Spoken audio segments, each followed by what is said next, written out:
हम लोग श्रीमद् भागवतम के तीसरे स्कंद के 16वें अध्याय के 22वें श्लोक को पढ़ रहे हैं। बड़ा रुचिकर लिंग श्रील स्वामीपाद कहते हैं। अभी तक चार कुमारों ने कहा कि जो जो आपने बातें बोली हैं ये असंभव लग रही हैं भगवान। तो भगवान कह रहे मैं झूठा हूं क्या? आप ये क्या कहना चाहते हैं, मैं झूठा हूं? नहीं नहीं, आप झूठे नहीं हैं। आप साक्षात धर्म की मूर्ति हैं, इसलिए आपसे इस प्रकार की बातें कहना बिल्कुल सही है। Because you such a nice person. यद्यपि ये सब बातें असंभव हैं, फिर भी आपके लिए इस तरह की सुंदर भाषा का उपयोग करना ही बहुत अच्छा है। देखिए, जो व्यक्ति जितना महान होता है वो उसके हिसाब से वो भाषा का प्रयोग करता है। इसको एग्जाम्पल से आप समझिए। परम पूज्य राधा गोविंद महाराज समझाते हैं कि एक ऋषि थे और वो आँख से अंधे थे। तो वो जंगल में उनकी कुटिया थी। तो अब राजा, राजा का मंत्री और राजा का सैनिक, राजा कहीं खो गए होंगे, कुछ तो था, कुछ वो खोज रहे थे। तो एक के पीछे जा रहे हैं। तो सबसे पहले सैनिक आया और उसने बोला, ए अंधा, हमारा घोड़ा कहाँ है, वट जो भी ढूंढ रहे हो। उसने कहा इधर है, ऐसे करके। फिर मंत्री आए, बोले अरे बाबा, ये हमारा घोड़ा कहाँ है? तो कहा यहाँ है। फिर जब राजा आए तो बोले, हे साधु महाराज, हमारा घोड़ा कहाँ है? तो हाँ राजन, आपका घोड़ा इस तरफ गया। जो भी किस तरह से उनको पता चला हो गया। तब उनको आश्चर्य हुआ कि आप तो आंख से अंधे हैं, आपको ये कैसे मालूम चल गया कि मैं राजा हूँ? तो कह रहे हैं आपके सेवक ने, जो मतलब सेवक था वो थोड़ा निम्न कोटि का था, उसने कहा अंधे। जो मंत्री था उसने कुछ और रिफाइंड लैंग्वेज यूज़ करी। और राजा हैं आप, तो आपको पता है किससे क्या बात करनी है, कैसे किस तरह से बात की जाती है, इससे लहजा करना चाहिए, टोन, संबोधन कैसे किया जाता है, इसलिए हम समझ गए कि आप राजा हैं। कल्चर जिसे कहना चाहिए। तो यहाँ कह रहे हैं कि भगवान आप धर्म के साक्षात मूर्ति हैं, इसलिए आपका इस प्रकार की सुंदर बातों को कहना, ब्राह्मणों को सम्मान देना, यद्यपि आपका ऐश्वर्य ब्राह्मणों की सेवा से नहीं आता है, लेकिन फिर भी आपका इस प्रकार से आपका बोलना ये आपके लिए सही है। जैसे मैं फिर एग्जाम्पल दूंगा कि मान लीजिए आप किसी व्यक्ति को कहते हैं कि आप कैसे हो, और वो कहता है कि भाई प्रभु जी आपकी कृपा है।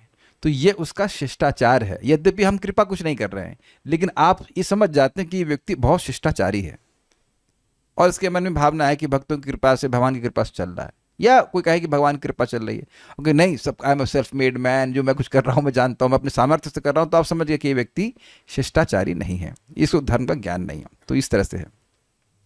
तो इस प्रकार से ये 3 श्लोक में से कुछ बोलेंगे। 3 श्लोक श्री स्वामी क्या कहते हैं वैसे? हाँ, 3 श्लोकों में इस प्रकार से भगवान का वे गुणगान करते हैं। तो मेरे पीछे बोलिए।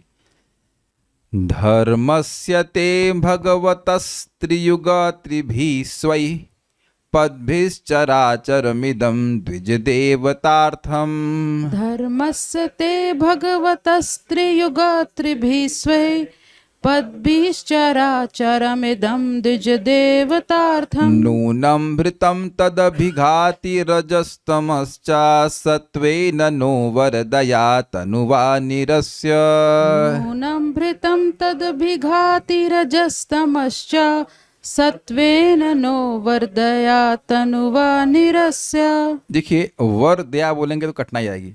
वर दया याद आ रहा है आपको? वर दया बोलेंगे तो सेट हो जाएगा। उसका हलंत नहीं आना चाहिए। एक बीच हलंत होगा तो आप उसको गा नहीं पाएंगे। फिर से हम प्रयास करते हैं। धर्मस्य ते भगवतस्त्रियुग त्रिभिः स्वै पद्भिश्चराचरमिदं द्विजदेवतार्थम्। धर्मस्य ते भगवतस्त्रियुगत्रिभिः स्वे पद्भिश्चराचरमिदं द्विजदेवतार्थम्। नूनं भृतं तदभिघाति रजस्तमश्च सत्त्वेन नो वरदया तनुवा निरस्य। नूनं भृतं तदभिघाति रजस्तमश्च सत्त्वेन नो वर्धया तनुवा निरस्य। बोलिए। धर्मस्य ते भगवतस्त्रियुगत्रिभिः स्वे पद्भिश्चराचरमिदं द्विजदेवतार्थम्। धर्मस्य ते भगवतस्त्रियुगत्रिभिः स्वै पद्भिश्चराचरमिदं द्विजदेवतार्थम्। नूनं भृतं तदभिघाति रजस्तमश्च सत्वेन नो वर्धयातनुवा निरस्य। नूनं भृतं तदभिघाति रजस्तमश्च सत्त्वेन नो वर्धयात् अनुवा निरस्य। अब आप देखिए माता जी, बार बार सुनने से और अभ्यास से देखिए परफेक्ट आ गया। It is absolutely not difficult. और आप देखेंगे कि जब बार बार आप बोलेंगे तो आप देखेंगे कुछ मन में ऐसा कुछ प्रोग्रामिंग हो जाती है कि आप अपने आप ही श्लोक को, किसी भी इस तरह का पैटर्न जो श्लोक का होगा वो आप देख लेंगे कि ऐसे गाया जाता है। जैसे आप देखिए हम लोग हृदय वप्रे वाला श्लोक गा रहे थे, उसी तरह से आप 1.1.1 को गा सकते हैं। इट इज़ एक्चुअली नॉट ऐसे संस्कृत में पीएचडी कर ले होंगे तो बोल ही पाएंगे, ऐसा नहीं होगा। कि एक बार उधर हॉस्पिस में मैं क्लास दे रहा था, वो माता जी संस्कृत में पीएचडी की हुई थी, तो मैंने कहा चलो देख रहे हैं आप बोल लीजिए, लेकिन वो नहीं बोल पाए। गाना एक अलग चीज़ है और संस्कृत का ज्ञान एक अलग चीज़ है। वो ठीक है, वो संस्कृत ज्ञान तो होगा ही उनको, लेकिन गा नहीं पाएंगे। तो गाने के लिए सुनना बहुत जरूरी है। जैसे मतलब हम पहले देखे हैं कि इस प्रकार से जैसे कोई गायक है, अब जो म्यूजिक डायरेक्टर है उसको बताना है कि इसको ऐसे गाओ, तो उसको बता बता के ऐसे ऐसे नहीं, ऐसे ऐसे नहीं, ऐसे, तो सुन सुन करके उस लिरिक्स को सेट करता है कि ऐसे गाना है वैसे गाना है, और काफ़ी कॉम्प्लिकेटेड होता है। और आप लोग भी सत्यापित करेंगे इस बात को कि फिल्मी गाने तो सुने ही होंगे, कोई गाने बड़े अच्छे लगते हैं, अर्थ वर्थ कुछ नहीं पता होता है, लेकिन वो इतनी सुंदर तरह से गाया जाता है कि उसको बार बार सुन करके आप मन में कैच करते हो, ना ना अभी आया नहीं ठीक से, इसकी थोड़ा यहाँ ऐसे घुमा के गाया, इसको ऐसे घुमा के गाया, तो व्यक्ति सुन सुन करके उसको गा लेता है। कौन सा हम राग राग नहीं जानते हैं, कुछ नहीं जानते, ये तो सब लोग का अनुभव होगा, ये सुन करके आता है, ये बात है। एक बार फिर से बोलते हैं, बड़ा अच्छा श्लोक है, मेरे पीछे बोलेगा। धर्मस्य ते भगवतस्त्रियुगा त्रिभिः स्वै पद्भिश्चराचरमिदं द्विज देवतार्थम।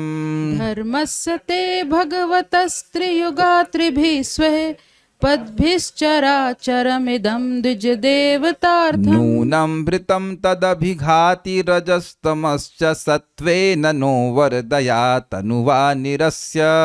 नूनं भृतं तदभिघाति रजस्तमश्च सत्त्वेन नो वर्धयात् अनुवा निरस्य।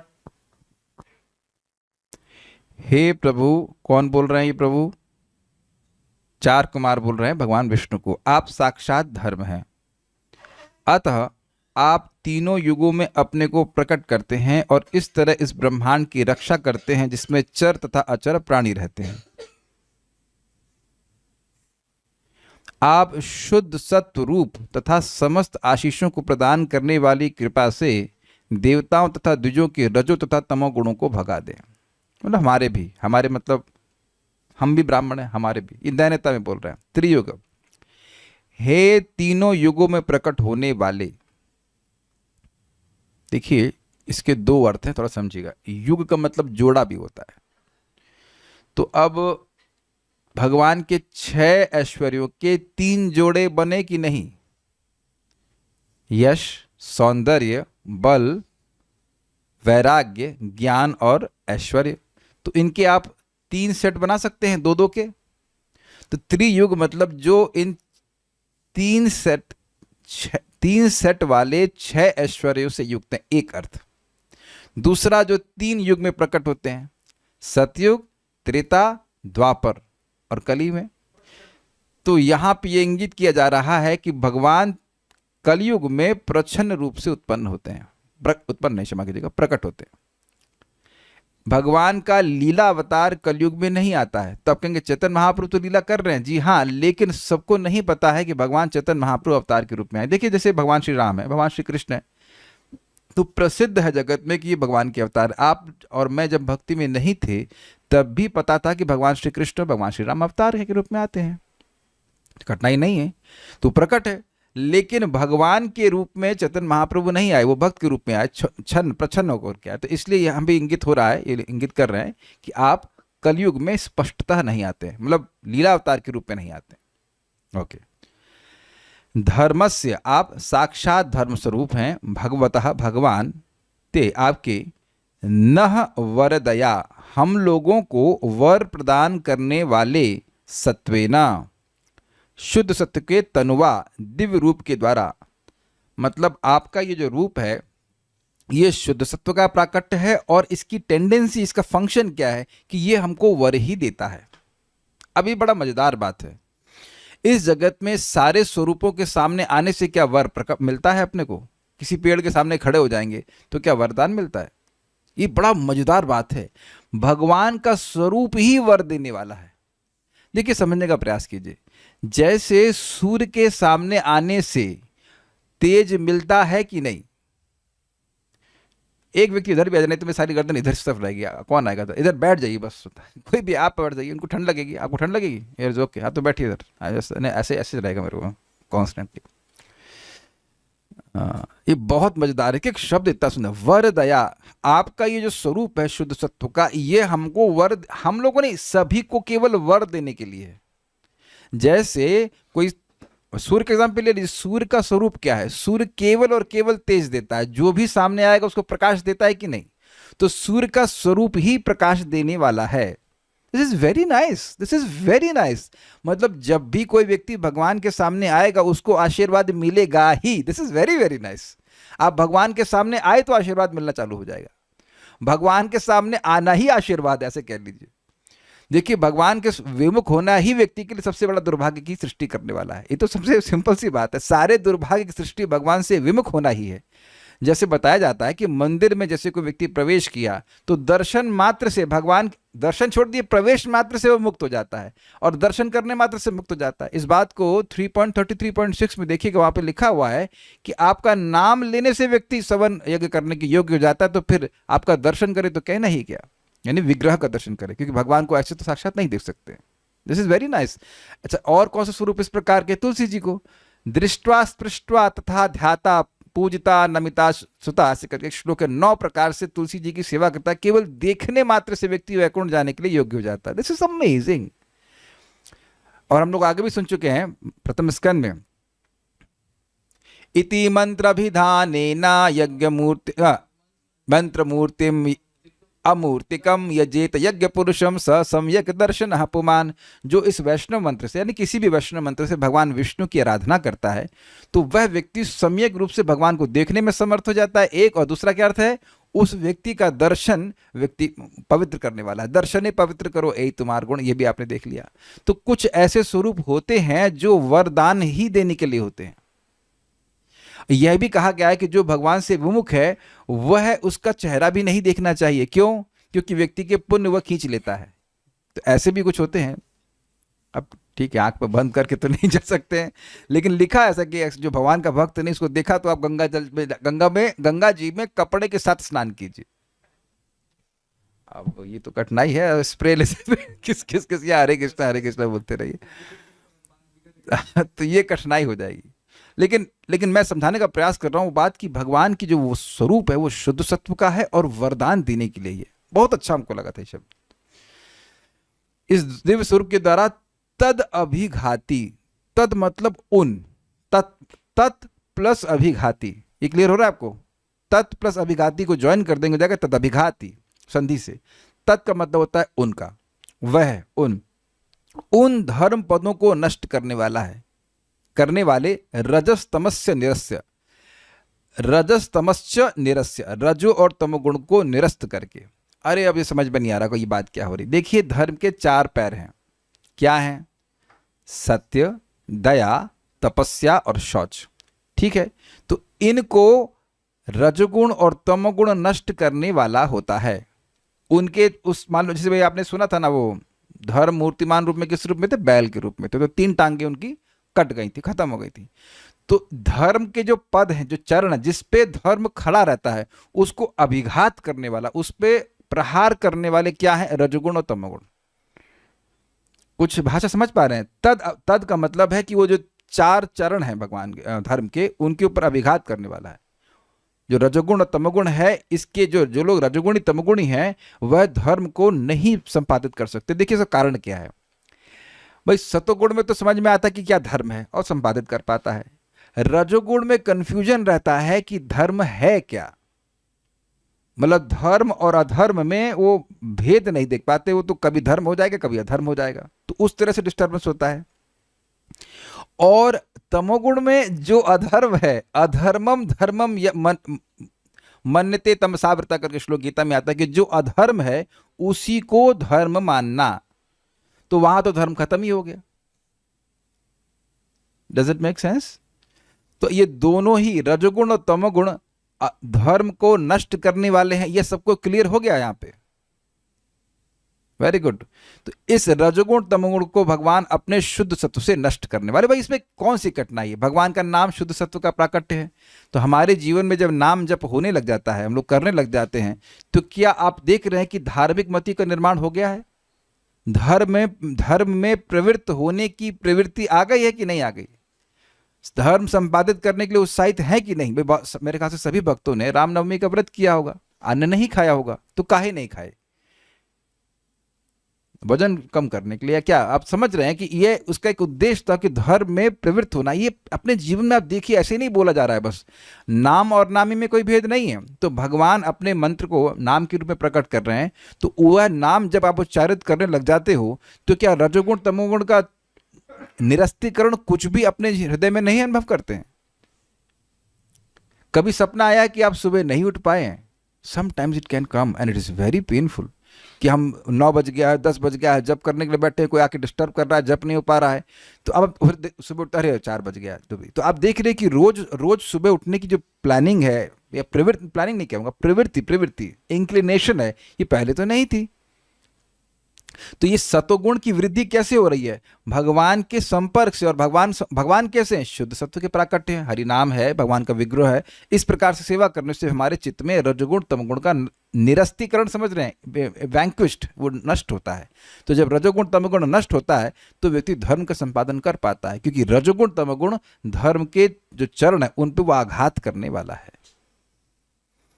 देखिए भक्त यहाँ सब बड़े अच्छे हैं, कोई कभी शराब पीता भी नहीं होगा, हाथ नहीं खड़ा करना पीते हो तो और आपके अगल बगल वाले लोग हो सकता है कि शौकीन होंगे, कभी ऐसे तो नहीं पीते, लेकिन शौक में कभी कभी कभी ऐसे ही, मतलब दोस्त पार्टी हो गई तो इसका मतलब है कि वो समझ ही नहीं पा रहे कि यह पाप है।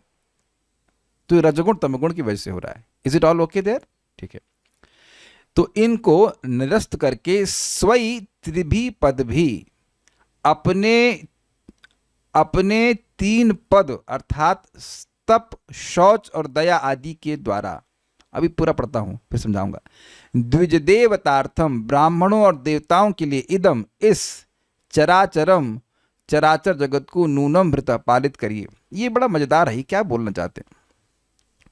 कह रहे हैं कि आप उन 3 पदों को नष्ट करने वाले रजगुण तमगुण को अपने शुद्ध सत्व के स्वरूप से नष्ट कीजिए, ये तो स्पष्ट है। और अपने इन 3 पदों से अर्थात तप, शौच और दया के द्वारा ब्राह्मणों और देवताओं के लिए इस संपूर्ण जगत को पालन कीजिए। This is very nice language भाई, जबरदस्त लैंग्वेज। अब ये प्रश्न है कि भगवान के 3 चरण, भगवान के 4 हाथ और 2 टांग सुने थे, ये 3 चरण कैसे आ गए? 3 चरण का कभी आप सोचे हैं? चलिए, I will give through a challenge now. ये 3 चरण भगवान के कैसे हो गए? किसी को समझ में आ रहा है? रहस्य में है ना। देखिए, भगवान को क्या कहा गया था? एक शुद्ध सत्वमय स्वरूप और दूसरा धर्म स्वरूप। तो धर्म स्वरूप भगवान है तो धर्म की 4 टांगे होती कि नहीं? तप, शौच, दया और सत्य। तो भगवान की 4 टांगे होंगे कि नहीं? तो त्रिवी क्यों? क्योंकि अभी कलयुग में सत्य विद्यमान है। अब हमको एक बात ये समझ में इसलिए नहीं आ रही है कि भाई जब ये 4 कुमार वैकुंठ में बोल रहे हैं तो वहां तो कलयुग का कोई मतलब नहीं, लेकिन आचार्यों ने इसलिए समझाया, इसी तरह से समझाया कि सतयुग में, कलयुग में भी सत्य रूपी पद विद्यमान रहता है, इसलिए त्रिभी कह रहे हैं। अभी सत्य विद्यमान है कि नहीं? मैं झूठ बोल रहा हूं? अगर यहां मैं क्लास में कुछ बोल रहा हूं तो सत्य ही बोल रहा हूं ना, कि मैं झूठ बोल रहा हूं? आपको क्या लगता है मैं कितना % झूठ बोलता हूं रोज? एटलीस्ट क्लास में। तो आप देख रहे हैं कि क्लास में तो हम झूठ नहीं बोल रहे ना। कुछ लोग ऐसे होंगे जो आप उनकी एक बात का विश्वास नहीं कर सकते, कितने बजे आए क्या है, वो हर बात पे झूठ बोलेंगे। तो इतना तो धर्म संपादित कर रहे हैं ना।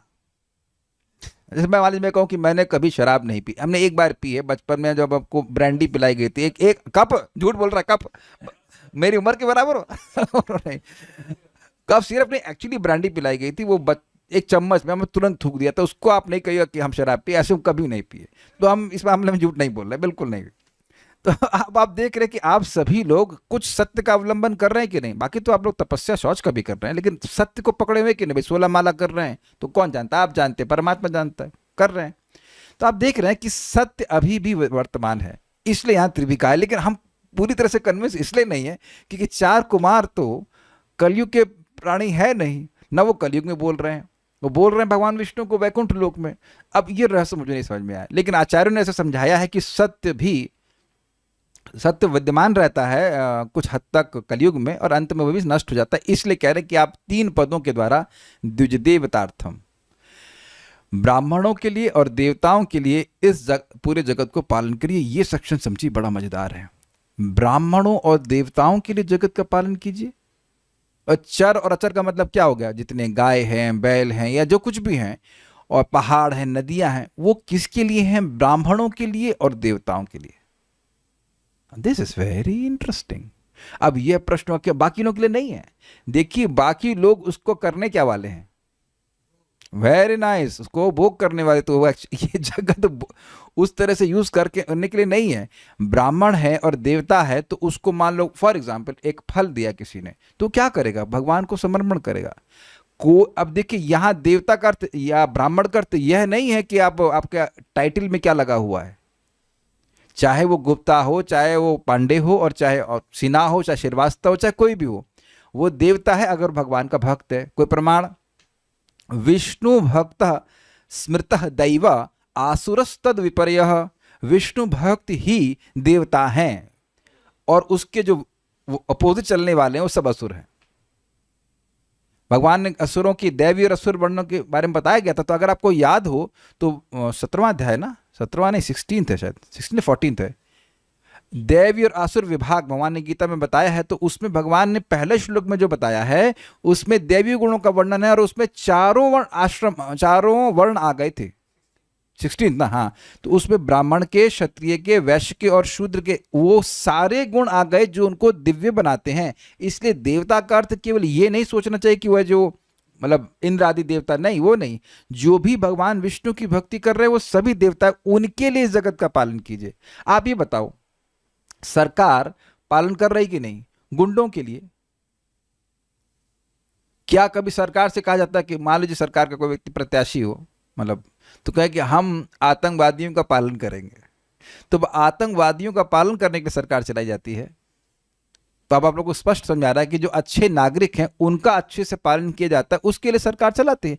सरकार अपनी शक्ति के प्रयोग के द्वारा अच्छे नागरिकों का पालन करती है, और उसके लिए ही सरकार चलाई जानी चाहिए। अग्रीड? उसी तरह से कह रहे हैं कि भगवान आप इन 3 पदों के द्वारा, सत्य भी विद्यमान है, ये मान के चलिए जो आचार्यों ने बोला कि सत्य विद्यमान है, बाकी 3 पद नष्ट हो गए हैं, कलयुग के द्वारा बोल रहे हैं, कलयुग के सेक्शन में बोल रहे हैं। इसलिए इनके द्वारा इनको फिर से आप जागृत कीजिए, और इनके द्वारा देवताओं और ब्राह्मणों के लिए इस पूरे जगत का पालन कीजिए। देखिए, एक बात ध्यान रखिएगा, धर्म रक्षति रक्षता। जो धर्म की रक्षा करता है, धर्म उसकी रक्षा करता है। ये आप बिल्कुल सिंपल तरह समझ जाएंगे कि जब कभी किसी के ऊपर कोई बहुत बड़ी आपद पड़ती है, अगर वो धार्मिक व्यक्ति है तो ये बोलता है कि अगर हमने कोई पुण्य किया हो तो हमारा बच्चा बच जाए, ये हमारा पति स्वस्थ हो जाए, ये हमारी पत्नी ठीक हो जाए, या जिससे भी जो भी इच्छा आप करते हो। ये आपने अनुभव किया है? जैसे भगवान श्री कृष्ण पर कोई विपदा आती थी एक्सटर्नली, तो ब्रजवासी तुरंत बोलते थे कि भाई हम कोई अगर पुण्य किए हो तो हमारा बच्चा है, हमारा कृष्ण बच जाए, ऐसे करके। आप ये समझ रहे हैं ना बात? तो ये बहुत अमेजिंग चीज़ है। इस जीवन में जो कठिनाइयां आ रही हैं वो पहले किए गए किसी पाप की वजह से आती हैं, अन्यथा नहीं आ सकती हैं। ध्यान दीजिएगा कि हम सभी लोग एक स्पेसिफिक परेशानी से परेशान होते हैं। Is it all okay? ये सबको देख के देखिए, दिखना चाहिए तो मजा आएगा। किसी का पेट खराब होगा और किसी का टांग खराब होगा, किसी का दिमाग खराब होगा डिपेंड करता है कि उसने क्या पाप किया है पहले, है कि नहीं? It's an after reaction. तो अब अधर्म करने की वजह से हुआ। और दूसरा एक और भी चीज है कि कुछ लोग, आप यहीं पे देख लो ना, कुछ लोगों का जॉब इजी है। आई मीन, मैं नहीं कह रहा हूं होगा, इज इट नॉट? कुछ लोगों का जॉब इजी है, कुछ लोग बहुत इजी है, कुछ लोग कठिनाई में है। तो ये सब क्यों हो रहा है? ये पहले का किया गया कर्म है। इसलिए धर्म अब जो है, जिस भी अवस्था में व्यक्ति को धर्म संपादित जरूर करना चाहिए। देखिए, ये मान के चलिए कि कई जन्मों तक भगवान के पास नहीं जा रहे हैं, इतने अभी हम शुद्ध नहीं हुए हैं, तो कम से कम धर्म संपादित करना चाहिए अच्छे से, ताकि आगे जीवन कंफर्टेबल रहे, भक्ति ठीक से कर सके। हम तो भाई ऐसे ही मान रहे हैं, बाकी आगे भगवान कहे अरे यार तुम बहुत परेशान कर रहे हो, भौतिक जगत में आ जाओ हमारे धाम में, तो ठीक है, वो एक अलग बात है, दैट्स अ डिफरेंट थिंग। अपनी तरफ देखते तो भी कोई योग्यता वोग्यता नहीं, भगवान अब सब छोड़ दिए, भगवान अब आपका काम है, अब जो अब लेके जाना तो ले जाना, अभी अपना काम तुम भक्ति करने का। This is very very important. गायों की सेवा करना, भक्तों की सेवा करना, ये तो मुख्य है। और भी जो धर्म है, नाम उच्चारण करना, भगवान की सेवा करना, ये सब धर्म में आता है। चलिए यहां से पहले हम आगे जाएं, एक क्वेश्चन किससे पूछा जाए? राजेश प्रभु से पूछते हैं। चलिए माइक पे बताइए, टफ क्वेश्चन पूछते हैं। ये बताइए कि 4 नियम तो आपको पता है, चलिए पहले बताइए हम लोग इस्कॉन में 4 नियम कौन से पालन करते हैं? माइक बताइए, ऑन है माइक। अवैध स्त्री संग नहीं करना, नहीं करना। ये तो बताओ कि करना है कि नहीं। नहीं करना। नहीं करना हो क्या? जुआ नहीं खेलना, ठीक है। और मांस नहीं खाना, अंडा भी नहीं खाना, ठीक है। और मादक द्रव्य नहीं पीना। नहीं। अब आप ये बताइए कि धर्म के 4 स्तंभ कौन से होते हैं? शौच, दया, तप और सत्य। अब मैपिंग करिए कि जो 4 नियम हैं वो इनमें से कैसे कैसे जाता है। भाई धर्म के 4 स्तंभ हैं और ये अधर्म के 4 स्तंभ है, तो अब अधर्म नहीं करने का लिंक कौन से धर्म के स्तंभ से है? अवैध स्त्री संग का स्वच्छता, वेरी गुड। और मांस से दया, वेरी गुड। और जुए से जो है सत्य, हाँ। और क्या कहते हैं चौथा जो बच्चा,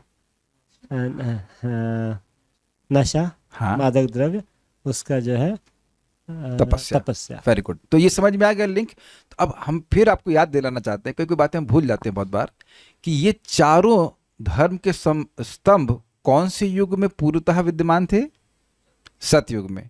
तो यानी कि सतयुग का व्यक्ति के जीवन में इन चारों स्तंभ, ये चारों स्तंभ बहुत स्ट्रांग रहते हैं। क्लियर? तो जो जिस भी व्यक्ति के जीवन में ये चारों धर्म के स्तंभ स्ट्रांग हैं, वो कौन से युग में रह रहा है? सतयुग में रह रहा है। Very good. और आप देख रहे हैं कि जब हम नाम जब अच्छे से करते हैं या रोज करते हैं, तो इन धर्म के स्तंभ का सुदृढ़ीकरण, मतलब फोर्टिफिकेशन अपने आप हो जाता है। व्यक्ति को कुछ अलग से बहुत नहीं प्रयास करना पड़ता है। यह भी देख रहे हैं। तो अब इससे स्पष्ट हो रहा है कि नाम उच्चारण करने वाले व्यक्ति वस्तुतः सतयुग में ही रह रहा है। और ये आप भले ना सत्यापित करें, आपके अगल बगल वाले जरूर करेंगे, यार तुम लोग बड़े अलग लोग, यार कुछ करते ही नहीं हो, खुश होने के लिए कुछ करते ही नहीं हो। It appears to them that we are very sad. हमको ये समझ में नहीं आता है कि भक्तों को देख करके कैसे वो लोग सोच सकते हैं कि हम लोग दुखी हैं। This is very interesting. मंगल आरती में तो कोई दुखी नहीं नजर आता है, या जब भी क्लासेस में I don't know how they come to this conclusion. बल्कि आप देखिए कि अगर धर्म कुछ नहीं पालन कर पाते हैं किंचित मात्र, तब व्यक्ति को दुख अनुभव होता है, और ये प्रत्यक्ष अनुभव होता है, ये तो गलत हो गया। तो आप समझ गए, भगवान को प्रार्थना इस प्रकार से कर रहे हैं। अच्छा, ते भगवान आप धर्मस्य भगवत स्त्रीयुग त्रिभी स्वई पदभिस। तो कह रहे हैं कि धर्म के जो 3 पद हैं उनके द्वारा आप चराचरमिदम, चराचर जो भी ये ब्रह्मांड है, उसको द्विजदेवतार्थम, ब्राह्मणों और देवताओं के लिए नूनम व्रत, निश्चित रूप से पालन कीजिए। एक इंटरेस्टिंग बात है, इनके द्वारा द्विज और ब्राह्मणों के लिए जगत का पालन कीजिए। इससे कुछ समझ में ये आ रहा है कि उनको बढ़ावा दीजिए। कैसे? अपने शुद्ध सत्व के शरीर के द्वारा। आपका शुद्ध सत्व का जो शरीर है, विग्रह है, वो सारे वरदान देने वाला है। तो उसी शुद्ध सत्व के द्वारा आप पूरे जगत में धर्म के जो पद हैं, चरण, उनको आप बढ़ावा दीजिए। उससे क्या होगा? ब्राह्मणों को और देवताओं को वृद्धि प्राप्त होगी, वह सुखी हो जाएंगे। त्रियुग मतलब भगवत, और त्रियुग का मतलब स्पष्ट है। त्रियुग मतलब आप तीनों युगों में प्रकट होने वाले हैं, या 6 ऐश्वर्यों के 3 सेट से युक्त हैं, और भगवत मतलब भगवान आपके। तो अगर भगवान पूछे से भाई पालन करने की जरूरत क्या है, तो कह रहे तद अभिघाती रजस तमस्य, जो इन चरणों को अभिघात करने वाला। अभिघात का मतलब क्या? अभिता, बिल्कुल बढ़िया से नष्ट करने वाले हैं।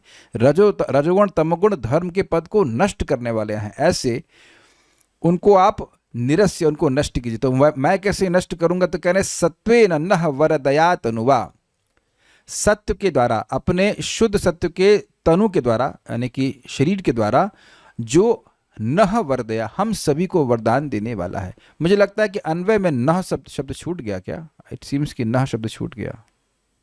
ना है ना, हम लोगों के, ठीक है, फाइन फाइन, हम लोगों को वरदान देने वाला है। ये कौन है? चार कुमार। चार कुमार कौन है? ब्राह्मण। तो ब्राह्मणों को, देवताओं को, सभी को वरदान देने वाला है। 6 ऐश्वर्य के 3 सेट नहीं समझे। देखिए भगवान शब्द का अर्थ क्या है? भग प्लस वान। तो भग मतलब होता है ऐश्वर्य, और वान मतलब उससे युक्त जो होता है, उसको धारण करने वाला। से धैर्यवान मतलब धैर्य को से युक्त व्यक्ति। तो भगवान का मतलब होता है जिनके पास 6 ऐश्वर्य होते हैं। ऐश्वर्य समग्रस्य वीर्यस्य यशस्स्य ज्ञान वैराग्य चैव षडंग, एनी हाउ भूल रहा हूं पूरा श्लोक।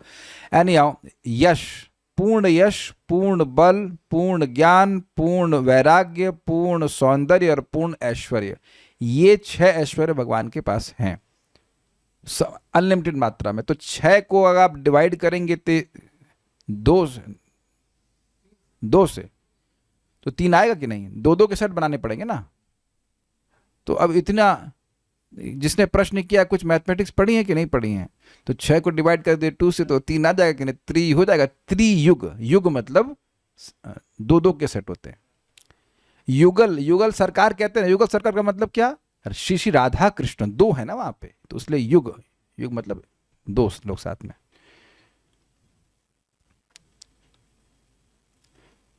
वैसे ये एक अच्छा है कि कुछ नए भक्त भी हैं, ताकि मुझे थोड़ा और परिश्रम पड़े और मैं खोल के समझाऊं ताकि कोई, मान लीजिए जो पुराने भक्त हैं उनका रिवीजन हो जाए, और मान लीजिए कोई पहली बार प्रवचन सुन रहा है तो सब कुछ बात समझ में आ जाए, क्योंकि कुछ चीज़ें हम एज्यूम कर लेते हैं कि पता होगी, बट लेट्स सी। श्रीधरी धर्मस्य इत्यादि 3 श्लोकों के द्वारा सनकादि महर्षि कहते हैं कि आप तो धर्म मूर्ति हैं, अतएव आपको इस तरह से कहना उचित ही है। मतलब आपने जो अभी तक बोला है कि ब्राह्मणों की सेवा के द्वारा हमको लक्ष्मी जी नहीं छोड़ती हैं, ये बात तो असंभव है। बात एक तरह से, जब असंभव बात बोल रहे हैं तो उसको कहने का दूसरा तरीका क्या है कि आप गलत बोल रहे हो। आपको पता है मैं अपनी हथेली पे सरसों उगा लेता हूँ, उसी का तेल बना लेता हूँ, उसी से खाना बना लेता हूँ। तो आप कहेंगे कि ये अच्छा क्या हो गया भाई, तो कुछ असंभव बोल रहे हैं। तो असंभव बोल रहे हैं इसका मतलब गलत बोल रहे हैं। तो गलत बोल रहे हैं मतलब झूठ बोल रहे हैं, फर्जी बोल रहे हैं। लेकिन यहां ये बात नहीं है। इस आशय से नहीं कह रहे कि आप धर्म मूर्ति हैं, आपको पता है कि ब्राह्मण से कैसे बात करनी चाहिए, इसलिए आपका ये बोलना आपके सुंदर स्वभाव के अनुरूप है। जैसे एक सिंपल सी बात है, भाई भगवान है, अब नारद जी उनके घर पे आते हैं द्वारका में, रुक्मिणी के महल में, तो उनको तुरंत अपना आसन छोड़ करके अपने आसन पे बिठाते हैं, उनके चरण धोते हैं अपने ही भक्त के, और फिर कहते हैं आप आए, हमारा कल्याण हुआ, हम तो गृहस्थी में फंसे हुए हैं, माया में हैं। अरे देखो, खुद मायाधीश है लेकिन ऐसा बोल रहे हैं हम तो माया में हैं। और नारद जी मुस्कुरा रहे हैं कि देखो भगवान कैसे एक गृहस्थ का आचरण होना चाहिए सन्यासी के प्रति, वह लोगों को शिक्षा दे रहा है। तो भाई भगवान साक्षात धर्म है, तो धर्म को पालन करके सिखाएंगे, ये बात है। वहां नारद जी सोचिए, क्या भगवान आपके चरण धोए? आप अलाउ कर सकते हो, लेकिन नारद जी कर रहे हैं। भगवान चरण धो रहे हैं, रुक्मिणी जी उनको क्या कहते हैं, चामर। Too much. जिनकी आराधना हम करते हैं वो चरण धोएं, लेकिन क्या कर सकते हैं, नारद जी कर रहे हैं और बहुत बहुत मुस्कुरा रहे हैं। और वहां जाते, फिर वहां से निकल के दूसरी जगह चले जाते हैं। दूसरे चले का मतलब भगवान के 16,108 रानियां हैं, तो उनकी अब 16,108 महल है। तो दूसरे महल में जाते हैं, भगवान कहते हैं ओह नारद जी आप आ गए, और नारद जी बस मुस्कुरा रहे हैं। अभी रुक्मिणी के महल में स्वागत किए, फिर दूसरे महल में जा रहे हैं तो अब दूसरी रानी तो रुक्मिणी जी के संग नहीं है, तो वहां भगवान कहें अरे मिलके तो आए थे, फिर आ गए आप, नहीं ओह नारद जी आप आ गए और फिर दूसरे महल में जा रहे, ओह नारद जी आप, दिस इज टू मच। भगवान ऐसा करते? तो भगवान का ऐसा सुंदर स्वभाव है, इसलिए कह रहे हैं कि आप धर्म मूर्तिमान धर्म हो, इसलिए आपको पता है कि कैसे बर्ताव करना चाहिए। धर्मस्य इत्यादि 3 श्लोकों के द्वारा सनकादि महर्षि कहते हैं कि आप तो धर्म मूर्ति हैं, अतएव आपको इस तरह से कहना उचित ही है। यद्यपि असंभव बात है, लेकिन आपके सुंदर स्वभाव के कारण आपको इस प्रकार से बोलना बिल्कुल परफेक्ट है। श्री भगवान त्रियुग हैं क्योंकि वे तीनों युगों में आविर्भूत रहते हैं। स्पष्ट है? सतयुग, त्रेता, द्वापर। कलयुग में वे छुप करके आते हैं। अथवा श्री भगवान को त्रियुग इसलिए कहा जाता है कि उनमें 3 युगल अर्थात भग शब्द से अभिहित किए जाने वाले, अभिहित का मतलब कहे जाने वाले, ऐश्वर्य, वीर्य, तेज, शक्ति, ज्ञान और बल विद्यमान है। इसमें कुछ छूट रहा है ना? 1 2 3 4 5 6 इन्होंने अलग सेट बना दिया है, वैराग्य का तो जोड़ा नहीं है। अनुवाद तो ये मुझे थोड़ी मिस्टेक हो गई, वीर और तेज एक ही बात हो जाएगी, तो तेज और उसके बाद ऐश्वर्य भी आना चाहिए। हाँ ये ठीक नहीं, मैं ध्यान नहीं दे पाई, मिस्टेक है ये। एनीवेज 6 सेट है। सनकादि महर्षि कहते हैं कि हे त्रियुग, आपके 3 तप, शौच और दया नामक असाधारण पैर हैं। धर्म के कलयुग में उपद्रुत होने पर भी सत्य नामक चौथा धर्म का पैर बना रहता है, इसलिए यहाँ धर्म के 3 ही पैर गिनाए गए हैं। अब ऐसे समझाया जा रहा है, कुछ समझ में तो नहीं आ रहा है कि वहां तो कलयुग है नहीं, तो ऐसा क्यों बोल रहे हैं? बट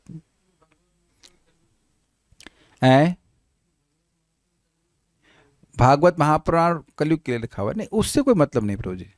देखिए भागवत महापुराण जो है वो सारे धर्म के जो चरण को स्थापित कर देगा, वो ऐसे नहीं केवल सत्य को स्थापित कर रहा है, सभी को स्थापित कर रहा है। लेकिन ये क्यों ऐसा बोल रहे हैं और ये क्यों बोल रहे हैं आचार्य ने समझा दे, इतनी इसी तरह समझ लीजिए बस, और कुछ नहीं कह सकते। क्योंकि धर्म को कभी भी हम लोगों ने जो सुना है तो ऐसे नहीं बोला गया कि उसके 3 टांगे हैं, हमेशा 4 ही सुना है। तो ये क्यों गायब कर रहे हैं या वो 4 कुमार जाने। आप अपने शुद्ध सत्व संपन्न वरदान देने वाले शरीर के द्वारा धर्म विरोधी रजगुण एवं तमगुण को दूर करके हम लोगों का पालन करें। आप अपने 3 चरणों से ही जगत की रक्षा करते हैं, मतलब यही तपस्या, शौच और दया, मतलब सत्य विद्यमान, ऐसा उनका आशय है। आप देवताओं और ब्राह्मणों का कल्याण करने के लिए ही उन धर्म के चरणों को धारण किए हैं, पकड़े हुए हैं सारा दर्शनी। हम ब्राह्मणों ने इससे पहले कभी भी आपसे इस प्रकार का पराभव नहीं प्राप्त किया है। ये एक लाइन हमको बड़ी रहस्य में लगी, ये क्या कहना चाहते? ये एक लाइन जो हमको थोड़ा सा स्टिर कर रही थी माइंड, ये क्या कहना चाहते हैं? पराभव मतलब, पराभव मतलब ख्याति नहीं होता, पराभव मतलब होता है हार। तो अब कुछ जो मैं समझ पा रहा हूं वो ये है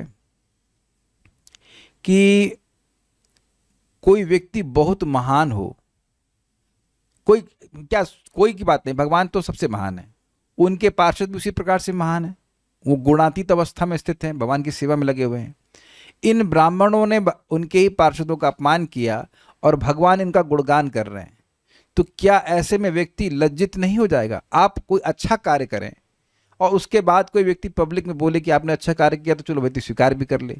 काम किया है गलत और उससे उनको पश्चाताप भी हो रहा और उल्टा आकर के भगवान का गुणगान कर रहे हैं, तो ये कुछ अनकंफर्टेबल नहीं लगा देगा आपको?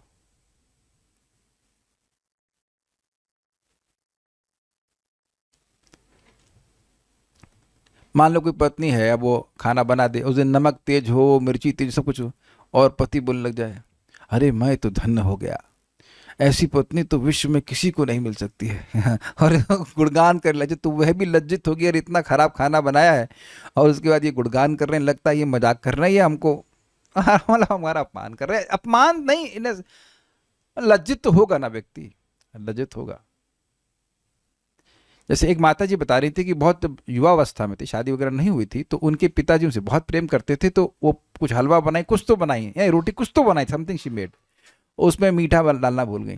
और जो उनके पापा थे वो खाली अपने, बहुत अच्छा बना बेटा, बहुत अच्छा बना है, बहुत अच्छा बना, उनको एनकरेज करने के लिए। और जो खुद कहेंगे ये क्या है। अच्छा, ये तो मैं अपने संग बता रहा हूँ, मुझे अच्छे से एकदम एकदम विविडली याद है कि हम हॉस्टल के अंदर हम हलवा बना रहे थे, एक भक्त रूम में रुके हुए थे। तो हमको उस दिन एक चीज़ भूल गए थे, पता है सूजी के हलवे में क्या होता है, भूनना होता है। तो भूने नहीं, और सब चीनी में था, फर्स्ट क्लास बन गया। तो खाए और मतलब कहीं बड़ा अच्छा बना है, बड़ा अच्छा। मतलब लगा कुछ तो उसका कलर ठीक नहीं आया है। तो जब मैंने खाना शुरू किया तो कच्चे कच्चे करे। तो मैंने कहा यार क्या ओह, माँ उसको भूनती भी थी, तब यूट्यूब नहीं हुआ करता था, तो इसलिए तब हमको बड़ा लज्जा लगी। हमने कहा ये क्या है, इतने अच्छे गुण वाले हैं कि देखो इतना खराब हलवा बनाए फिर भी गुणगान कर रहे हैं। लेकिन वो तो पब्लिक में नहीं था, सोचिए पब्लिक में ऐसा किया होता तब कुछ गलती करे तो इतनी बड़ी गलती की। आपको पता है कि वहां पे अन्य देवता भी, मैंने भगवान के अन्य पार्षद भी उपस्थित थे। तो ऐसी अवस्था में इस प्रकार से उन्हें अपराध किया चार कुमारों ने, और फिर भी भगवान का गुणगान कर रहे हैं, तो क्या लज्जित नहीं होंगे। तो हम इसी तरह समझ लें कि पराभव को प्राप्त हो रहे हैं, अर्थात वो लज्जित हो रहे हैं। फिर कह रहे हैं क्योंकि आप तीनों युगों सत्य त्रेता और द्वापर में स्पष्ट रूप से प्रकट होते हैं, इसलिए आपको त्रियुग कहा जाता है। या फिर त्रियुग का अर्थ है 3 युगलों से है, अर्थात भगवान के 6 ऐश्वर्य यानी गुण। ये सारा विश्व स्वयं अर्थात आपकी 3 असाधारण शक्तियों तप, शौच और दया से पालित है। इससे देखिए एक बात समझ में आ रही कि जो व्यक्ति इन तीन तीन और प्लस 4 सत्य को पालन करेगा अपने जीवन में, उसका पालन बहुत आसानी से हो जाएगा, क्योंकि वह भगवान की शक्ति के संपर्क में आ रहा है। अगर आपको याद हो तो भगवान ने ब्रह्मा जी को कहा था कि तपस्या के द्वारा ही मैं इस जगत की सृष्टि करता हूं, उसका पालन करता हूं और इसका संहार भी करता हूं। इतना शक्तिशाली है। और यह भी याद करा दे रहा हूं कि वहां पे तपस्या का अर्थ लिया गया था भगवान की अंतरंगा शक्ति, भगवान की अंतरंग शक्ति। फिर इसको आप लिंक करते चले जाइए, अंतरंग शक्ति मतलब भक्ति की शक्ति। हम लोग उस भगवान की अंतरंग शक्ति के संपर्क में कैसे आते हैं, भगवान की भक्ति करके, श्रीमद् भागवतम को श्रवण करते हैं, नाम जप करते हैं। तो आप देखिए तप है कि नहीं, तप के कई अर्थ हैं, लेकिन वहां बहुत अच्छा अर्थ लिया गया था अंतरंग शक्ति के द्वारा। ये बात है, इसके द्वारा वो पालन करते हैं। 3 गुणों का उल्लेख इसलिए किया गया है क्योंकि धर्म का पतन होने पर भी कलयुग में सत्य बना रहता है। लेकिन ये बहुत बड़ी बात है भाई। देखिए कलयुग में बाकी सारी चीजें हटा दी गई हैं, लिटरली तपस्या, शौच, दया खत्म ही है प्राय। लेकिन अगर व्यक्ति सत्य को पकड़ के चलेगा तो सब कुछ उसके जीवन में पार हो जाएगा, सब कुछ बढ़िया हो जाएगा। और ये अपने को प्रयास करना चाहिए, सत्य का प्रयास। मैं आपसे पूछे कोई आपका 16 माला हो गया, हाँ प्रभु जी हो गया तो हो गया है, और नहीं हुआ तो 2 माला बाकी है, 1 माला बाकी है, जो भी है हम कर लेंगे। इसको अपने जीवन में कस के पकड़िए। अनावश्यक झूठ नहीं बोलना चाहिए। तो कहेंगे आप प्रभु जी कभी झूठ नहीं, मतलब क्या कभी झूठ बोल भी सकते हैं भाई? किसी की जान पे आ रही है, मान लीजिए कोई घर में आपको छुपाया, अब समझते उस बात को, मान लीजिए किसी की जान पे आ रही तो झूठ बोलता एक अलग बात है। लेकिन अब हर क्षण झूठ बोलना सही नहीं है। कभी कभी भक्तों ने, महान भक्तों ने भी झूठ बोला है। फॉर एग्जाम्पल सनातन गोस्वामी को जेल में डाल दिया गया था। तो अब जो वहाँ का जेलर था वो एकदम पढ़ा लिखा नहीं था, लेकिन सनातन गोस्वामी उसको मस्का लगाते हुए कहते हैं कि आपसे बड़ा विद्वान तो कोई है ही नहीं।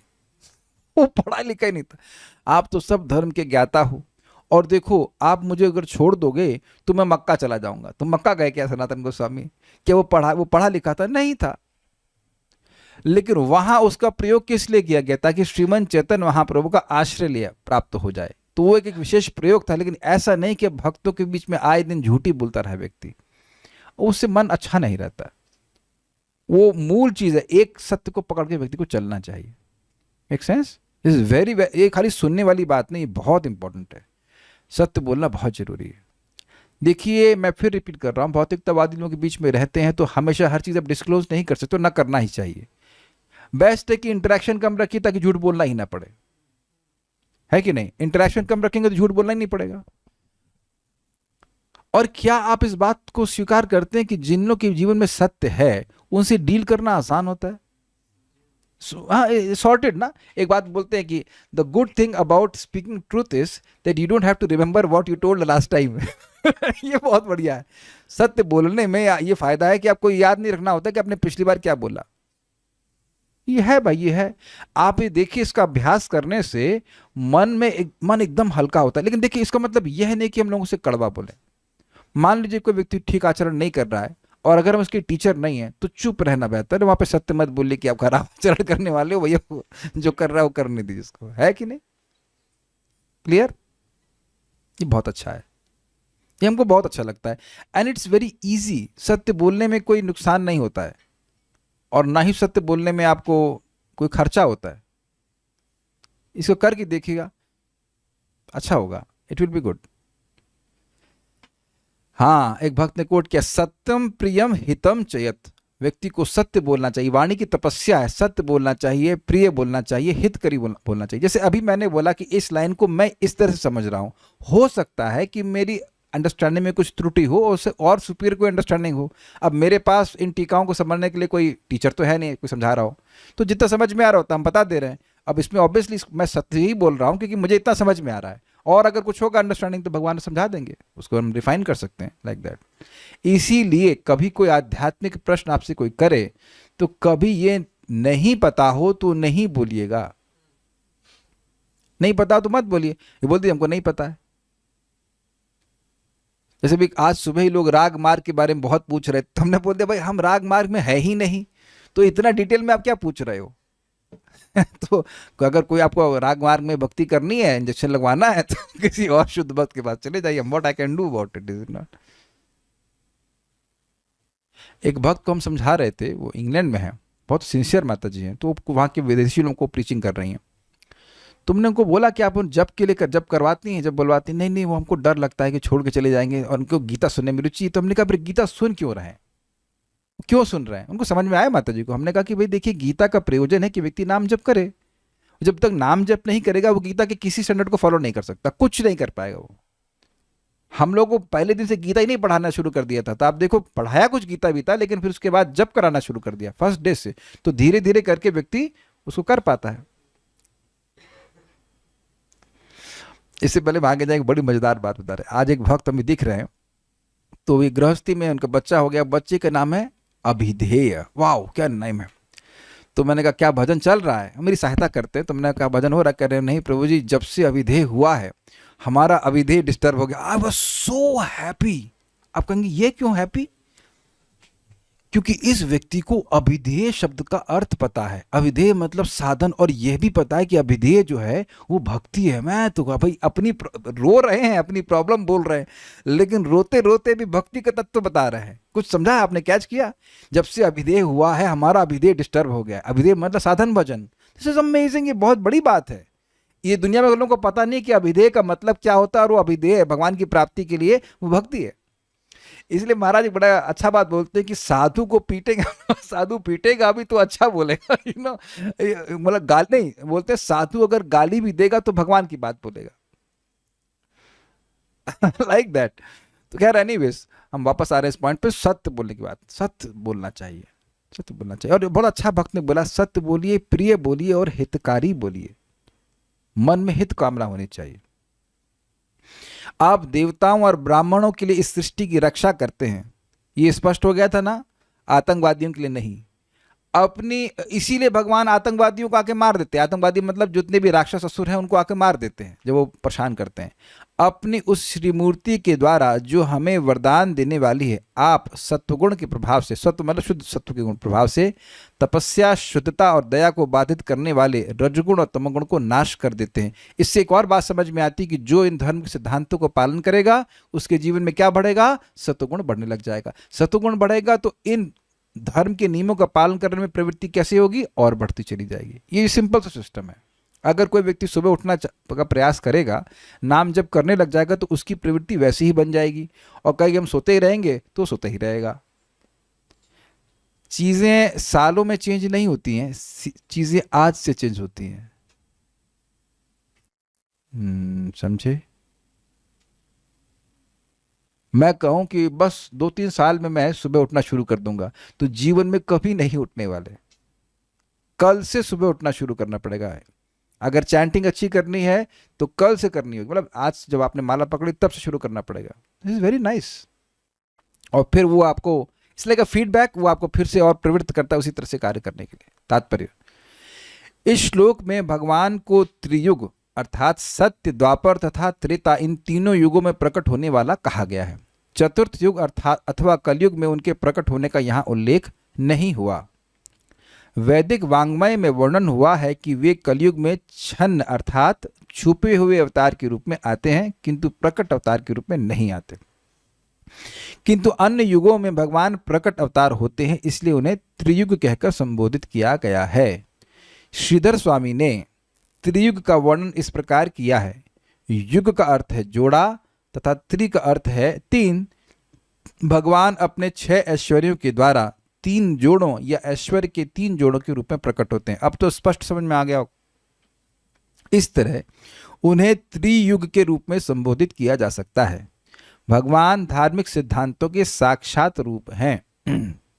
इसका एक और अच्छा अर्थ समझ में आ रहा है कि धर्म का पालन मतलब भगवान के आश्रय में रहना। और कौन सा धर्म हम लोग को करना है? भागवत धर्म।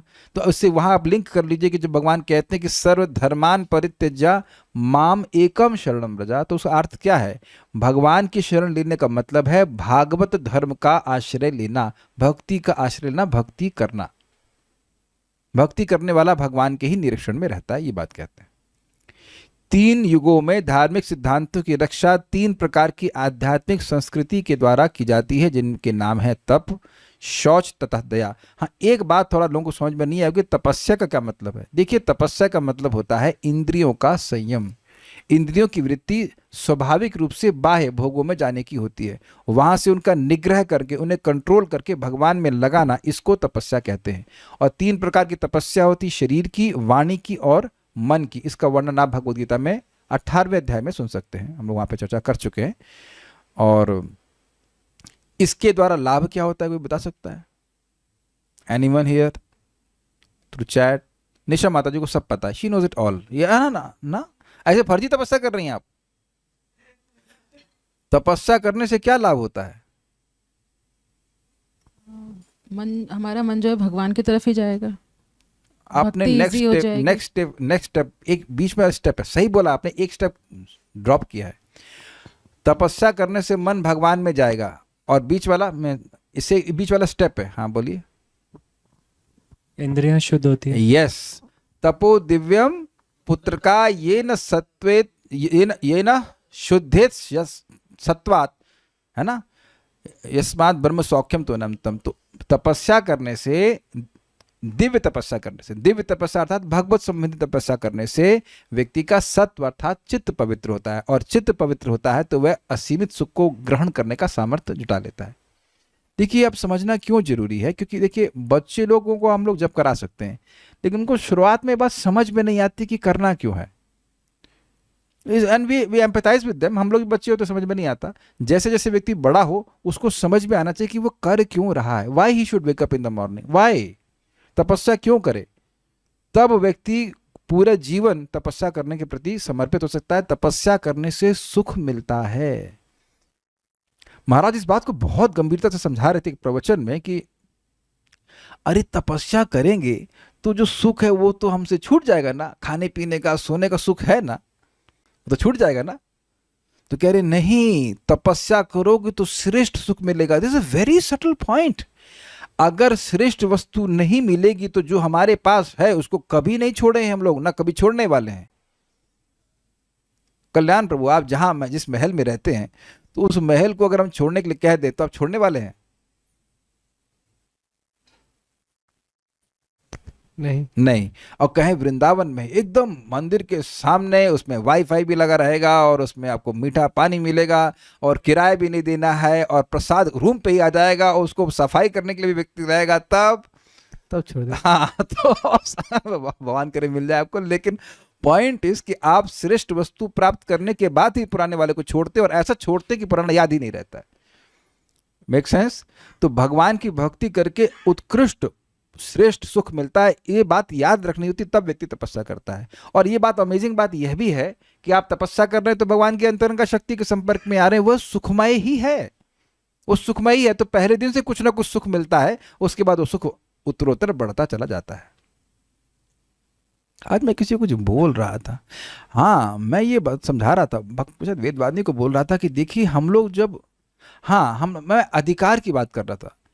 इस समय जितना मुझे भागवत में सुख मिलता है, जितना भी मिलता है, आई नो कि इतना मिल रहा है, इतना अच्छा लग रहा है, इससे और भी हाईएस्ट और अष्ट सात्विक विकार भी आ सकते हैं, वो सब हमारा रियलाइजेशन नहीं है।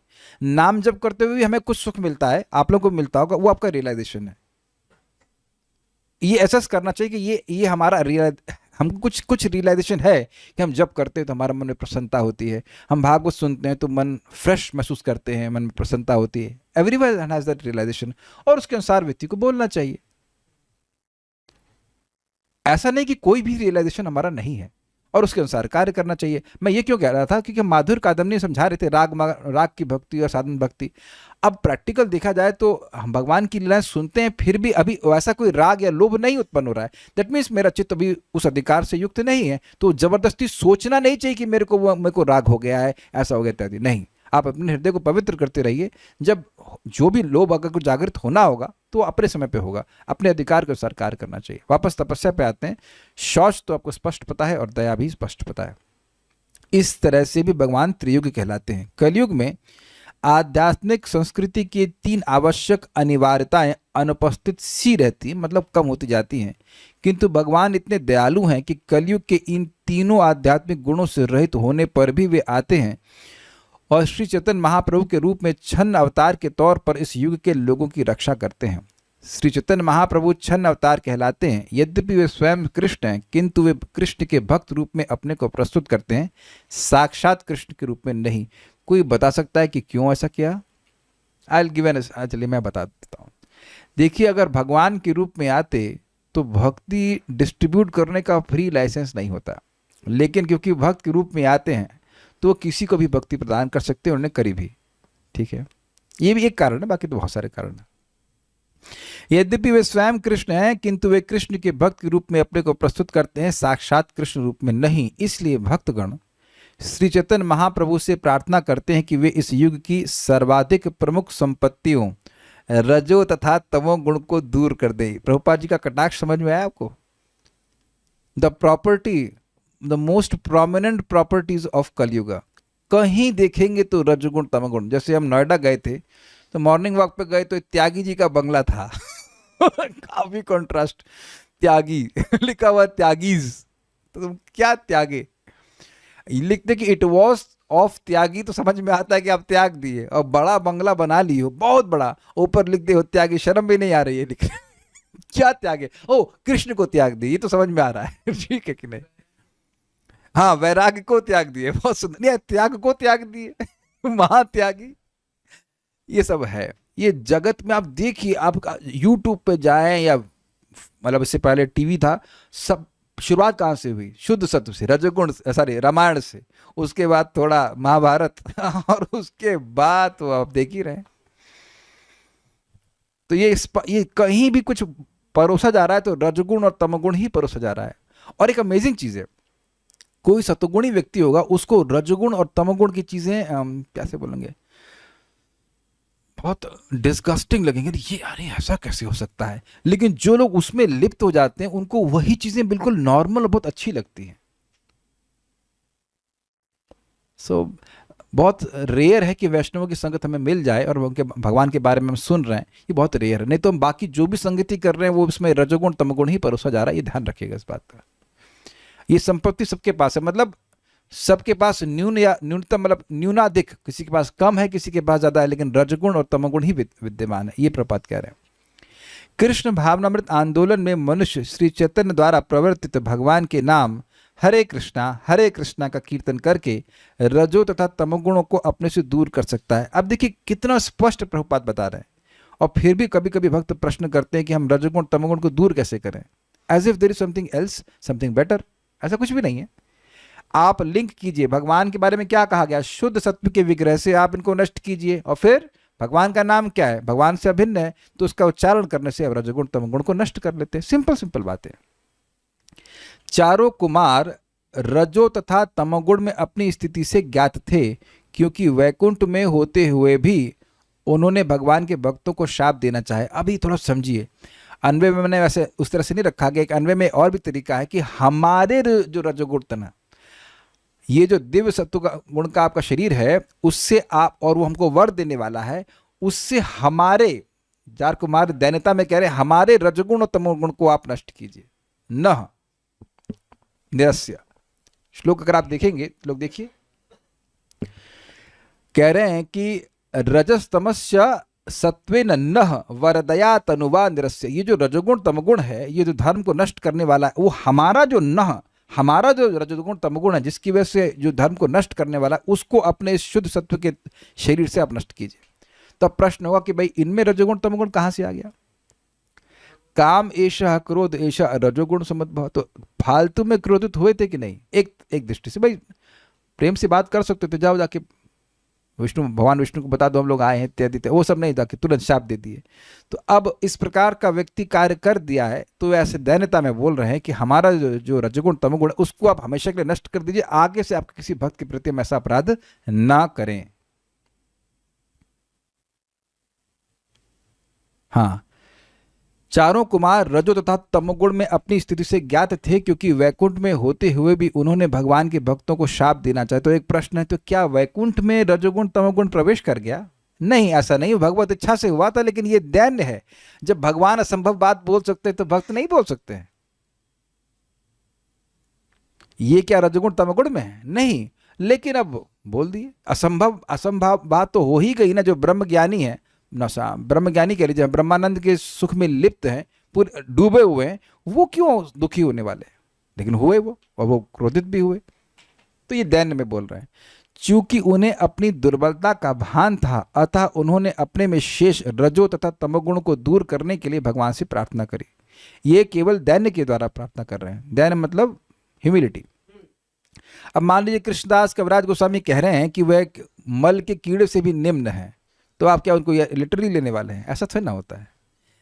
3 दिव्य गुण, शौच, तप तथा दया, द्विजों तथा देवताओं के गुण हैं। देखिए, प्रैक्टिकल जीवन में देख लीजिएगा कि अब जो लोग, आप लोग को नियम ये पालन करना आता ही होगा कि भाई स्नान, मतलब शौच गए हैं, वॉशरूम गए हैं, लैट्रिन को गया है, तो स्नान करके बाहर, there is no second thought कि स्नान करके बाहर नहीं आना है। एटलीस्ट जो लोग भक्ति कर रहे हैं उनको पता है, और वो टॉवल लेके जाया जाता है कि नहा के ही आना है। अब आप विचार करेंगे कि ऐसा हर समय नहीं करते थे हम लोग भक्ति में आने से पहले, बल्कि कहीं घरों में जाइए और बड़ा कभी कभी कठिनाई हो जाती है कि लोग उठे और मतलब मान लीजिए उनका पेट ठीक है और वो लेटरिन चले गए, उसका सीधे किचन में घुस जाते हैं। उस समय तो कहते हैं ना, क्या कहते हैं, खून का घूंट पी करके रह जाना पड़ता है।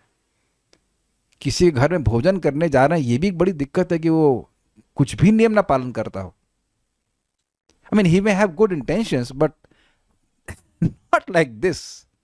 मतलब जो घर में हम लोग कल्पना भी नहीं कर सकते हैं, वो उसी तरह से लोग करते हैं। बड़ी कठिनाई होती है। इसलिए पता हमारे रिश्तेदार कौन है? ये आप लोग हैं। हमारे घर में आते कदा सुनते बस ठीक है।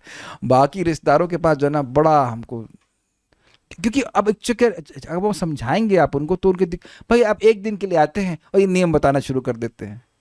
तो उनकी बात भी सही है, एक दिन के लिए हम आए हैं, कभी साल 2 साल 3 साल में, और क्या नियम उनको बताएं? बड़ा कठिनाई है, बड़ा दिक्कत है। कुछ ऐसा हो स्टोव वो लेके चल कुकिंग कर रहे हैं। अब राजेश प्रभु की तरह मैं तपस्वी तो हूँ नहीं कि फल ही खा के रह जाऊँ। You bless me then I can do that, but it's very very tough, very tough. मेरी माँ मुझे बोल रही थी, जब उनको समझाया मैंने, भक्ति में आई थी, हमसे नहीं होगा ये हर बार स्नान करना। और फिर जब वो भक्ति में आगे बढ़ गई तो इवन बीमार होती थी तब भी वो स्नान कर लेती, 2 बार 3 बार कर लेती थी। So like that. सारे कमेंट्स को एंड मिलेंगे, पूरा पढ़ लेते। घबराई मत, आपके प्रश्न देख रहा हूं मैं, लेकिन एंड में देखूंगा। मैं ये बोल रहा हूं कि कितना सुंदर ब्राह्मण संस्कृति हमारे जीवन में आ गई और पता भी नहीं चला है कि हम कैसे आ गई। It's like irreversible. कभी आप देखिए कि जब बीमार पड़ जाए, किसी को लूज मोशन आदि हो जाए, बार बार स्नान ना कर पाए, कितना गंदा लगता है। दिस वेरी बैड ना। आप लोग सब लोग अनुभव कर रहे होंगे, जो लोग भी शौच के मतलब पवित्रता के नियम पालन करते हैं, मन बड़ा खुश रहता है। Is it not? आप लोग अनुभव करते हैं, सुबह उठे स्नान कर ली, मन एकदम बाह्य स्वच्छता से मन भी है बड़ा प्रसन्न रहता है, यू फील वेरी हैप्पी। नहा धो करके 2 टाइम तो नहाते ही हैं जाड़े में भी है कि नहीं? और हम तो कराते हैं, बाकी आप लोग कितने, अच्छा चलिए कितने लोग यहाँ 2 टाइम नहाते हैं जाड़े में भी? Please raise hands. कोई ब्राह्मण? 1 2, इमरजेंसी में तो 3 4। अच्छा देखिए, आप ब्रह्मचारी हैं, शास्त्र में वर्णन है कि ब्रह्मचारी एक बार स्नान कर ले तो बहुत होता है। तो जब हम ब्रह्मचारी आश्रम में तो उनका वाह वाह, तब भी हम 2 टाइम स्नान करते थे। तो आप लोग देख रहे हैं कि ये पहले नहीं करते होंगे, अब अच्छा लगता हो। गर्मी में 4 बार ठीक है, कोई दिक्कत नहीं। लेकिन आप देखेंगे मन में पवित्र, आप देखना कि शाम को स्नान किए बिना आप लोग ऐसे उठ जाए, वेरी बैड। ठीक है, तो ये हमारे लिए अच्छी चीज़ है। ये दिव्य गुण है। जो सत्वगुण में स्थित नहीं है वे आध्यात्मिक संस्कृति के इन 3 सिद्धांतों को स्वीकार नहीं कर सकते। ये कल्चर है जो मैं अभी अभी इंगित कर रहा था, स्नान किए, सॉरी शौच गए तो अब स्नान करना, ये कल्चर है। इट्स नॉट कि कोई फोर्स किया जा रहा है। प्रभुपाद समझाते हैं, भारत में एक गरीब आदमी है, उसके पास एक धोती है, वो गमछा बांधेगा, स्नान करेगा, धोती को पानी में या गंगा जी में कहीं धुल देगा, फिर आएगा उसको निचोड़ेगा, घंटे 2 घंटे टांग देगा और सूख जाएगी, और हर दिन वो पवित्र धोती ही पहनता है। हमको बहुत अच्छा लगता है, हमें ये सब कभी नहीं करना पड़ता कि गंदी धोती पहने या कुछ, ये सब नहीं करना पड़ता। It's not. वो एक दिन याद आ रहा है जब कॉलेज में एक ही शर्ट को फुस फुस फुस करके वो पहन लिया, उसके बाद उसे पसीने की महक आती, फुस फुस फुस करके 7 दिन चलाते थे। करते थे आप लोग? ऐसा नहीं करते थे यार, 7 दिन चलेगा, एक बार प्रेस कर लिया उसके बाद 7 दिन चलेगी, ऐसा नहीं करना होता। इसके लिए मैं परम श्रीमान लीला पुरुषोत्तम प्रभु का धन्यवाद दूंगा। उन्हें बहुत पेशेंस के संग हम लोग को ट्रेनिंग दिया, and it doesn't take much time. युवावस्था में जल्दी पकड़ लेते हैं, यहाँ पूजा करना है तो इसका ये नियम है, ऐसे भी पूजा करना है तो ये नियम है, ऐसे सिखा दिया गया था। वो उनके और अन्य भक्तों ने भी सिखाया था। वो एचिंग हो जाती है, एक बार हो गया मतलब एचिंग हो गई, बस अब ऐसे करना है। इसलिए कृष्ण भावनामृत आंदोलन के लिए 3 पाप कर्म है जिनकी मनाही की जाती है। यह है अवैध यौन, मादक द्रव्य सेवन तथा कृष्ण को अर्पित प्रसाद के अतिरिक्त अन्य भोजन खाना। अरे ये कहाँ से आ गया, ये कहाँ से आ गया? अरे अरे ये कहाँ से आ गया? ये देख रहे हैं, प्रसाद नहीं खाना ये भी पाप है। जी हाँ, भगवान को अनर्पित चीज। लेकिन एक आप लोगों के लिए बड़ा सुंदर लाइसेंस दे रहे हैं। मान लीजिए कहीं अर्पण नहीं करने की व्यवस्था हो तो तुलसी जो भगवान को अर्पण होती है वो रख लीजिए और वो मिला दीजिए उसमें, तो वह भी प्रसाद हो जाता है। इसका हमने प्रमाण आपको दिया था। उसमें इसमें बृहद भागवतमृत में श्लोक, इसको जरा खोलिए, इसमें इस वाले में इसमें खोलिए एक पुस्तक, इसमें डायरी, इसमें कृष्ण का फोटो है, उसमें मैंने लिखा हुआ है। हाँ, इसे खोलिए हल्का सा आराम से। हाँ खुल जाए, कोई दिक्कत नहीं। हाँ ये देखिए, दिख रही है डायरी। लेकिन ये नियम नहीं बनाना चाहिए कि भाई कभी भगवान को भोग लगाएंगे ही नहीं। एक बार तुलसी का भाई 2 किलो तुलसी ले ली सुखा के रख ली यार, फिर वो ठीक नहीं है। लेकिन इमरजेंसी में ऐसा कर ली तो ठीक है। हाँ, फल माला भी ले सकते हैं, चरणामृत ले सकते हैं। हाँ है, हाँ प्रसाद मिला दी बस, ठीक है। इतना क्या मेहनत करना भगवान को भोगना है क्या है। षड्भिर मासोपवासस्तु यत् फलम परिकीर्तितम विष्णुर नैवेद्य सिक्तानाम भुंजताम तत्कलौ युगे। ये कलयुग में लाइसेंस मिला हुआ, हर जगह आपको प्रसाद नहीं मिलेगा। भक्ति बृहत भागवतमृत चैप्टर 1 में 1.148 श्लोक है और तात्पर्य में लिखा, ये कोट किया गया है। ऑल द बेनिफिट्स, यानी कि जो भी लाभ व्यक्ति को 6 महीने की व्रत करने से, भूखा रहने से मिलता है, वह व्यक्ति को कलयुग में मिल जाता है अगर वह उस भोजन को प्राप्त करता है जिसमें भगवान विष्णु का नैवेद्य मिला हुआ है। तो ऐसे आपने कहा प्रसाद मिला के कर सकते हैं, लेकिन भाई भगवान की सेवा करते हैं तो कुछ संबंध भी तो अनुभव होता है, वो भी चीज़ है। लेकिन ये कर लीजिएगा, इस प्रकार से आप बच सकते हो भोग ग्रहण करने से। फिर कभी कभी इमरजेंसी में होता है, नहीं खाने को मिल रहा है, तो ऐसा आप गाजर वाजर लेकर के उसमें मिला कर ग्रहण कर लीजिए। ये तीनों निषेध तपस्या, शौच तथा दया के सिद्धांतों पर आधारित हैं।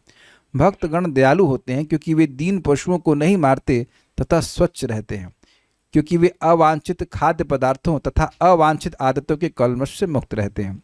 स्पष्ट है।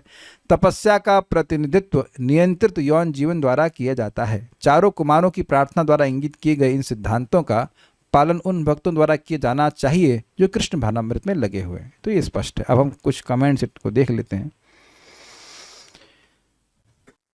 षड ऐश्वर्य से रिलेटेड एक और श्लोक है, शायद उससे लिया हो सकता है। ये स्थिति जो जरीना में गड़ जाने, अच्छा ठीक, जमीन में गड़ा, ठीक। सत्य हमेशा बचा रहता है तो भक्ति 3 से ही पालन करने को कह रहे हैं। नहीं, सत्य हमेशा बचा रहता है तो बाकी 3 से ही पालन करने को कह रहे हैं, क्योंकि सत्य का क्या करेंगे अलग से? No idea what you said.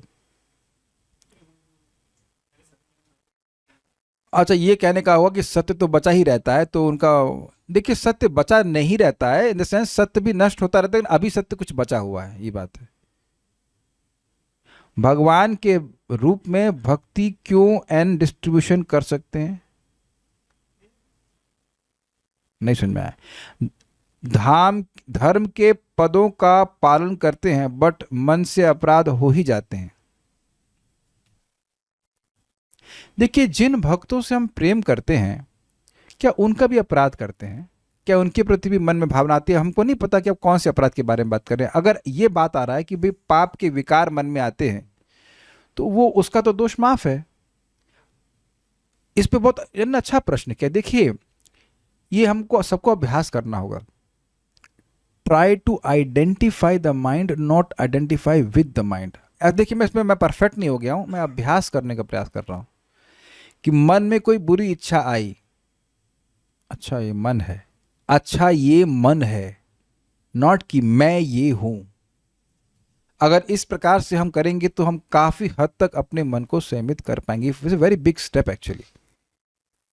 मुझे ये चाहिए नहीं, मेरे मन को ये चाहिए। मेरा भी मन नहीं है, ये मन बोल रहा है, ये मन मांगे मोर ये मन मांग रहा है। ये मैं ये भी नहीं कहूँगा कि मैं हमेशा अभ्यास कर पाता हूँ, मैं इसका अभ्यास करने का प्रयास करूँ। It's very difficult in a sense कि स्प्लिट सेकेंड में आपको यह स्मरण करना पड़ेगा कि ये मेरा मन मांग रहा है, मैं नहीं। तो उससे आप अभ्यास कर सकते हैं और बाकी धीरे धीरे नाम जप करते करते सब सही हो जाएगा। पर 4 कुमार तो नहीं जानते थे कि ये सब भगवान की इच्छा से हुआ, इसलिए उन्हें तो रियली फील हो रहा था कि उन्हें रजोगुण के कारण क्रोध आया। क्या ऐसा कुछ है प्रभु जी? हाँ, ये सही, अच्छा अंडरस्टैंडिंग है। यस, वह तो शास्त्र सुने, वह जानते हैं कि क्रोध तो रजोगुण का प्रभाव है, वह ये तो नहीं समझ पा रहे कि भगवत इच्छा से हुआ है। तो ये ठीक है, ये इस तरह से स्वीकार कर सकते हैं। मेरी मदर सोच का ध्यान नहीं रखती हैं, शौच का ध्यान नहीं रखती हैं। आप लोग बिना पढ़े ही समझ लेते हैं, वाह। वैसे मेरी मदर शौच का ध्यान नहीं रखती हैं, वो ऐसा ही करती हैं, किचन में बिना नहाए जाती हैं। मैं कैसे इस सिचुएशन से डील करूं? दूसरी मदर को स्वीकार कर लीजिए मदर इन लॉ है कि मदर हमको पता नहीं है, मैं क्या करूं? अब मैं क्या करूं बताओ?